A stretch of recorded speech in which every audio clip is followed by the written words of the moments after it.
desperately needed food aid for millions of Yemenis, is at risk of rotting in a key Red Sea storage facility because conditions are too unsafe to reach it, UN Special Envoy Mark Griffiths and UN Emergency Relief Chief Mark Lowcock said on Monday in a joint statement. The top UN officials warned that the urgency of getting to the Red Sea mills in the key port city of Hudaydah was growing day by day, more than 5 months after aid workers were last able to access it.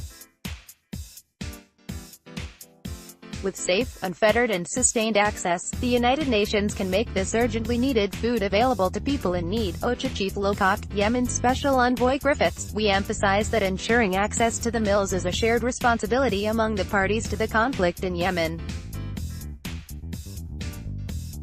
With safe, unfettered and sustained access, the United Nations can make this urgently needed food available to people in need, said the OCHA head and Mr. Griffiths, in an appeal to the government of President Abd Rabbu Mansur Hadi and Houthi militia, who have been fighting for overall control of the country since early 2015. With enough food to feed 3.7 million people for a month, the grain stored in the mills could help the World Food Programme (WFP) scale up food assistance to nearly 12 million people across the war-torn country, a 50% increase on 2018.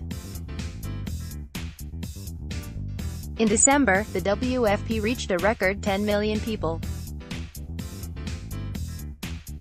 Until now, however, forces affiliated with the Houthi movement, or Ansar Allah, which controls the vital port of Hudaydah, have not allowed the UN to cross front lines to access the mills on the outskirts of the city.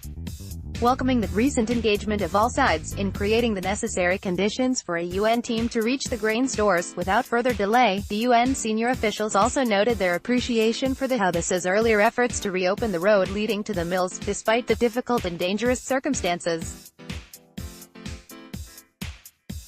We acknowledge the confirmation from Ansar Allah of their commitment to implement the Hudaydah Agreement, they said, referring to the ceasefire deal struck in Sweden last December, between the warring sides.